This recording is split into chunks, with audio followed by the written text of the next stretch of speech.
I started planning a trip for summer 2022 during the fall of 2021. Every place I looked had the same issue. They weren't open for tourists. The one place that was open was the Maldives. I had a lot of Marriott points to use and found an okay redemption at the St. Regis.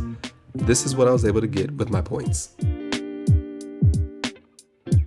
After clearing immigration and gathering your luggage, staff from the St. Regis met you just outside of baggage claim to check you into your seaplane flight.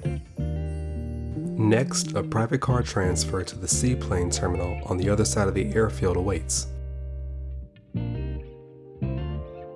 The car drops you off at the St. Regis Lounge at the seaplane terminal. The lounge has semi-private seating, made-to-order food and drinks, and a bathroom with a shower to get cleaned up after a long day of travel or to change into clothing more appropriate for an island.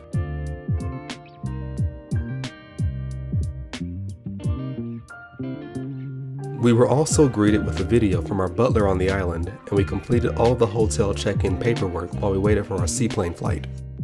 A few minutes later, and we were boarding the seaplane for the 45-minute flight to the St. Regis.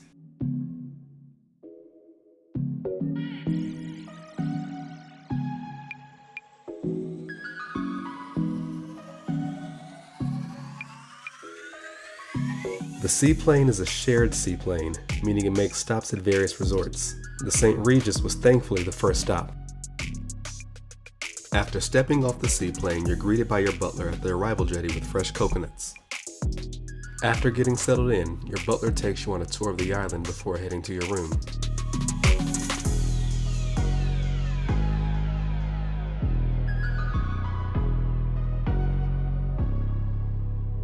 The hotel staff delivers your luggage to your room while your butler is giving you a tour of the island. Our welcome gift included fresh fruit, chocolates, champagne, and a handwritten note from the hotel. The overwater villa was split into 3 areas. The main room held a king-size bed, sitting area, workspace, and snack bar.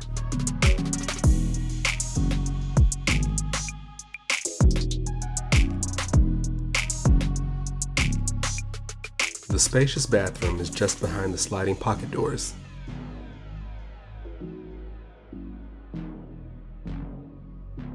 The bathroom has a double vanity, separate toilet, and shower.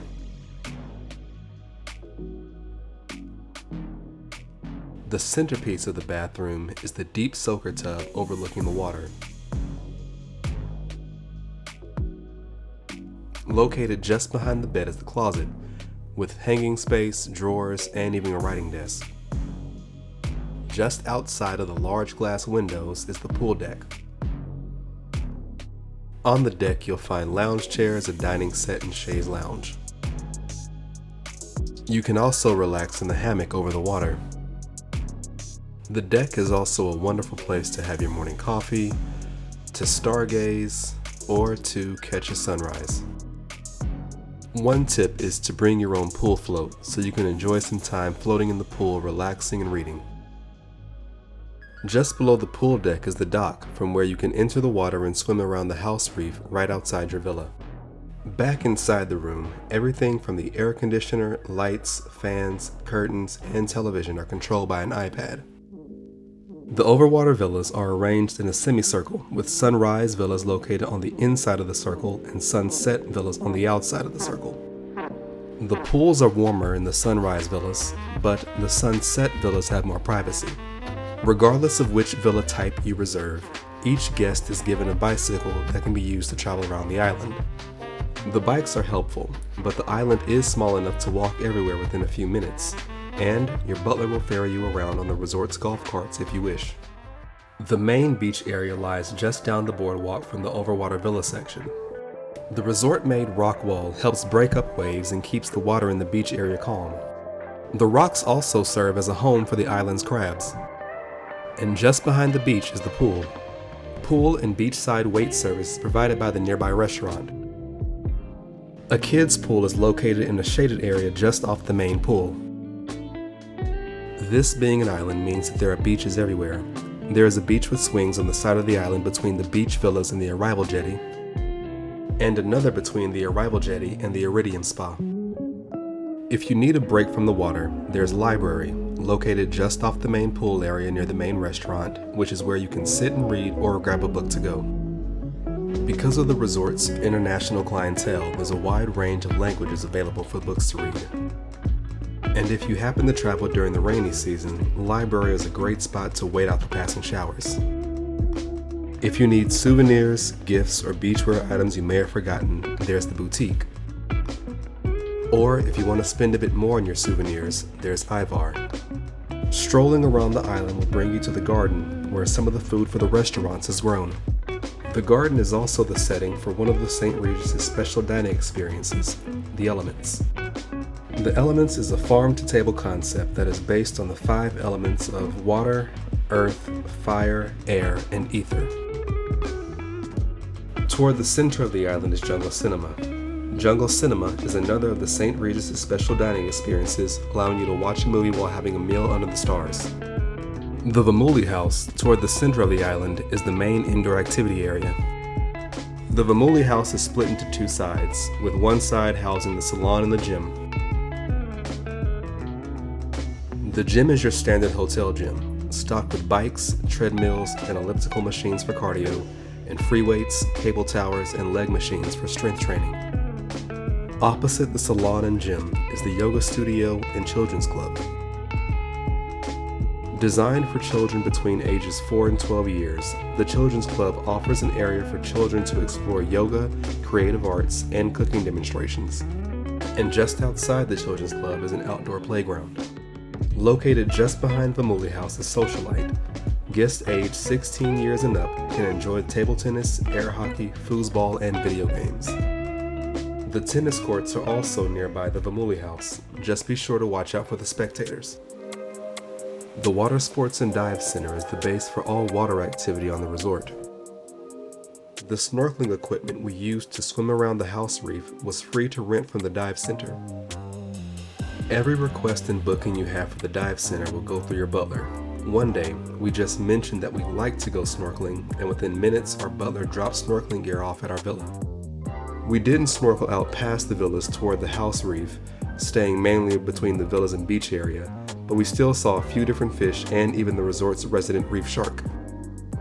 The dive center also rents out kayaks. We tried to rent the glass bottom kayak, but due to weather conditions we were limited to the ocean kayak. Space for kayaking is limited to between the supply jetty and well bar and in front of the boat mooring. The space is limited because the dive center's motorized water sports, like jet skis and parasailing, happen in the water beyond the boats.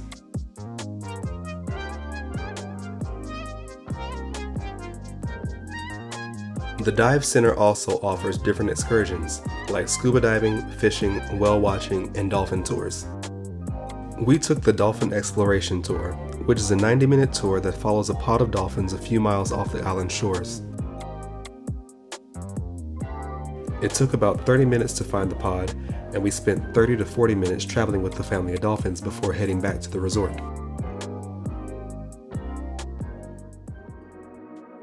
If a tropical island resort isn't enough to get you to relax, you can get a treatment at the Iridium Spa. Check-in is simple and quick, and you're treated to an amazing view while you wait to get started. We started off with the private 45-minute Blue Hole experience.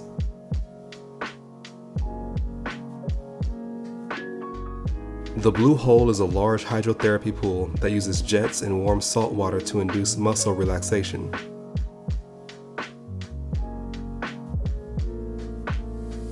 At the end of our 45 minutes, we were taken to the showers to change into the provided spa wear ahead of our 90-minute signature touch massage. The massages take place in the private rooms at the end of each pier. While our room only had one ensuite changing room, the treatment space was set up to accommodate both of us. And at the end of our massage, we had a few minutes to sit on the room's deck overlooking the Indian Ocean. Finally, after settling the bill, we were served tea while we waited for our butler to come and pick us up. The St. Regis provided 5 restaurants to choose from during our stay. The main restaurant, and the only one that served breakfast, was Alba. Located just steps from the pool, Alba is open for breakfast, lunch, and dinner, and offers both an international and Maldivian food menu. Breakfast includes an a la carte menu as well as the pretty expansive buffet.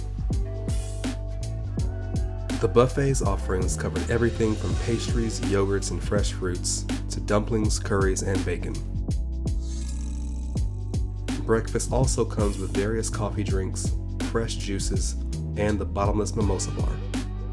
There were a few can't miss items from the a la carte menu as well, like the Maldivian eggs benedict with soft shell crab, the Maldivian lobster and crab omelet with caviar, and my all-time favorite, the waffle and duck leg confit. The lunch and dinner menus at Alba are split between an international menu and an Indian-inspired menu.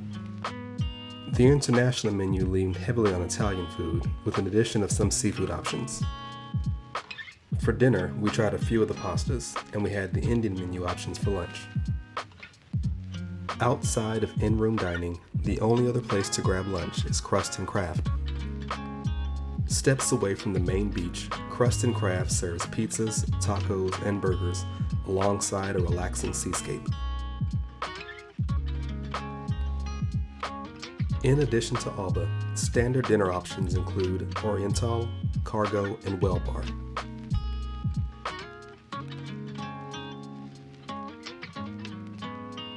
Oriental's open-air seating is the setting for the St. Regis's Chinese and Japanese-influenced dinner offerings. Tucked away within a clearing between trees, Cargo serves gourmet Arabic and Maldivian cuisine in an intimate outdoor oasis.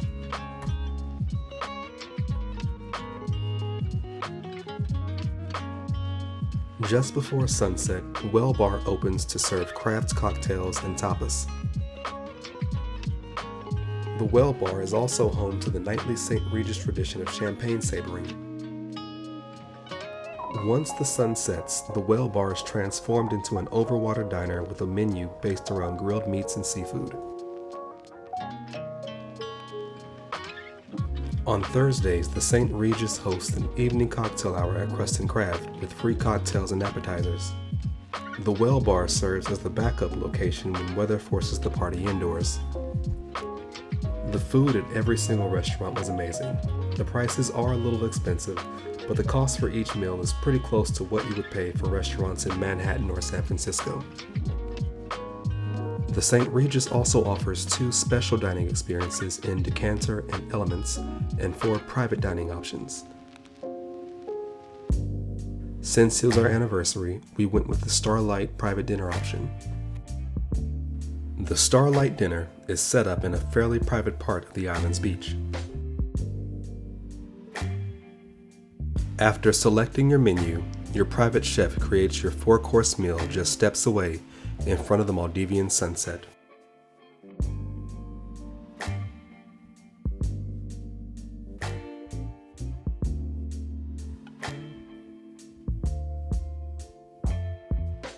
The private night for 2 ends with dessert under the stars.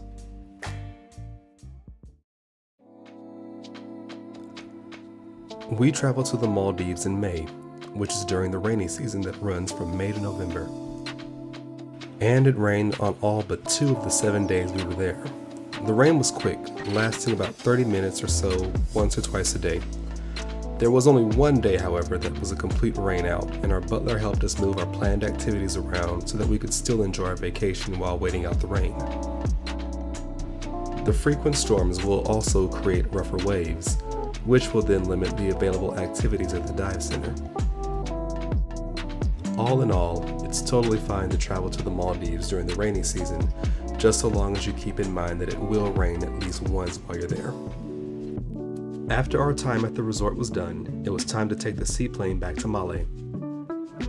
Due to the weather conditions at our resort, we had to take a speedboat over to another island to board the seaplane there. The seaplanes only operate during daylight hours, so when making flight arrangements into Male, be sure to select an early morning arrival and a late evening departure to maximize your time at the resort. After landing in Male, St. Regis staff was there to drive us to the terminal and accompany us through check-in with our airline. At the end of our stay, we left feeling relaxed from the trip and from knowing we didn't pay the full cash rate for the room. At the time of booking, the cash rate for 6 nights was over $19,000. A booking on points for the same room was 560,000 points. The rate was 100,000 points per night with a 10,000 point per night upgrade fee. The points I used to cover the redemption came from a variety of sources. I started the year with about 126,000 points. I was given 200,000 points as an anniversary gift. I then added more points through sign-up offers from 2 of the American Express branded Marriott credit cards, and a few more points through spending with those cards. The points redemption and booking was made through Marriott's website, and was as simple to complete as a normal paid stay. This was our trip to the St. Regis Maldives Vommuli Island. Thanks for watching.